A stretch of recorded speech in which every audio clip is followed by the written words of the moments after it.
What's going on, guys? Sam here again, and in today's video I want to talk about a piece of gear that you probably don't know about, but you absolutely need if you want to get the most bang for your buck out of your lighting gear. Now, there's plenty of new lights out there. There's the Aperture 300D, the Aperture 600D, and the Nanlux Evoke 1200, which just came out. And these are all really appealing lights. They have really good output considering the price. I've been using an Aperture 300D on pretty much every shoot that I've done for the past 2 or 3 years, so I love mine. But if you want to get serious about filmmaking and DPing and lighting things properly, these lights just aren't going to cut it in terms of output, so you're going to need something a little more powerful. So say you're shooting an outdoor night scene and you want to replicate moonlight, and you want to have the actors move through a large area in the scene while also moving the camera. So how are you going to light that with one Aperture 300D or even 3 Aperture 300Ds? The answer is you either get a new camera that can shoot in crazy low light, or you need to get a bigger light. But bigger lights are expensive. The Nanlux Evoke is $3,400, and that might not even give you enough output for this type of scene. So this scenario is the exact situation I was in a few months ago, right before shooting my new film Gemini. A large portion of the film was going to take place at night, and I needed the tools to be able to light my scenes properly without maxing out the ISO on my camera and also murdering my focus puller by shooting at T1.5 for the entire shoot. So what I want to talk about today is a light that has saved many indie productions, the Arri M18. Now, if you were to go and look up the price of an Arri M18, you might have a heart attack. But I have an alternative for you guys, which is an Arri M18 Clone. So what I'm talking about is a light that costs about $2,300, and it has the same exact specs as an Arri M18, including the light output. So you're getting 1 million lux at 1 meter with this light, which is really, really bright. And to put that into perspective, here's a quick shot that I took in the middle of the day, so it was pretty bright outside. So this light is really bright, and it'll actually literally give you a sunburn if you stand too close to it for too long without the UV protective glass that comes over the front of the fixture. So what's great about this light is not only the brightness, but the fact that it can be plugged into a 20 amp circuit. So it's essentially the largest, brightest light that can be plugged into house power, or like a wall socket. Now you're going to have to check and make sure that you don't have anything else running on that circuit, because it draws quite a bit of power and it's very close to overloading a 20 amp circuit. So the reason that this light can have so much output with so little draw in comparison to other lights like tungsten lights is because it's an HMI. So that means that it utilizes a special HMI bulb, which uses a metal halide gas and mercury vapor mix in the bulb to generate more light output. The output is around 85 to 108 lumens per watt, which is about 4 times more efficient than incandescent tungsten bulbs. As a result, you get much more light output for a lot less power consumption. Now back to the scenario I outlined for you guys earlier. I lit this scene using 2 light sources. I had the Arri M18 Clone as the main backlight that you can see hitting the sides of the actors' faces and covering the background here.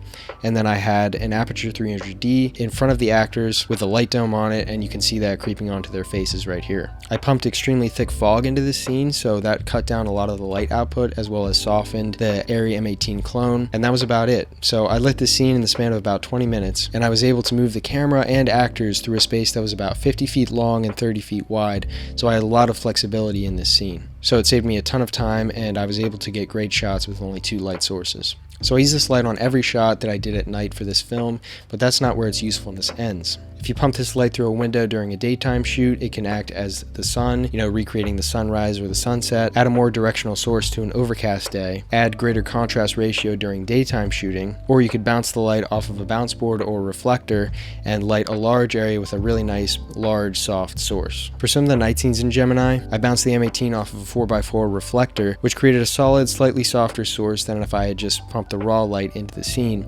And it also gave me a lot of light output so that I could properly expose the shots and shoot the scene correctly. So many of the scenes I was shooting had a lot of movement and a lot of action going on, and I was going to need to move the camera to get a lot of different angles. So in order to save time, I really wanted to just be able to light the scene and then shoot it the way I wanted to without having to move lights around too much. And the M18 was incredibly useful for this because for the most part, I just had to get the light up high, and then I could shoot it in as a backlight which lit most of the scene, and then all I had to do is fill in different spaces and light the actors' faces occasionally. And then I was able to shoot the entire scene without hardly moving any lights at all. So the fact that I didn't have to move lights around saved me hours, and it allowed me to get the shots that I needed in a fraction of the time. Now, there are downsides to HMI technology that you guys should know about before you purchase this light. As with many other fixtures, if you touch the bulb with your bare skin, it can create a weak point in the glass and also eventually even explode.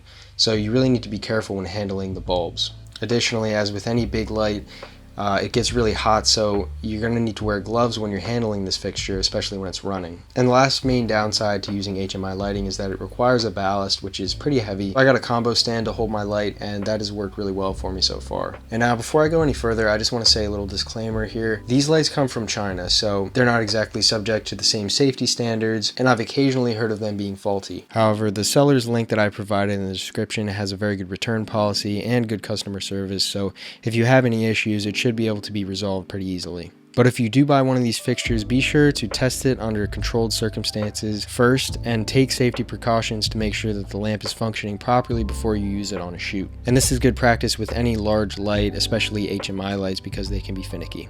Now, I also highly recommend doing your own research into HMI lighting and how it works, because they definitely have their pros and cons, and you should know about them if you're thinking about buying one. They also require a careful procedure for installing the bulb, handling the fixture, and striking the light, which I would be happy to make a video about in the future if you guys are interested. So please make sure you're properly informed before using any HMI fixture, not just this one. Now, I've put a link to where you can purchase this light in the description below, as well as a few other links to some of my other gear that you guys might be interested in. And they're affiliate links, so if you guys want to help the channel, if you do decide to purchase anything, if you use those links, I get a kickback from it, so that's really helpful for me to grow this channel and continue to make videos for you guys. So I'd really appreciate it if you guys show your support in that way. So just to reiterate, this is definitely the brightest light that you're going to find for under $2,500, and it's really going to help you take your lighting to the next level, especially if you need to light large areas or big sets. And it's the brightest light that you can power without running a generator, which is really helpful if you're shooting in a studio or if you're shooting on location. So that's about it for this video. If you guys would like me to make a video going into detail about how to light night scenes and how I do it, I would love to do that for you guys.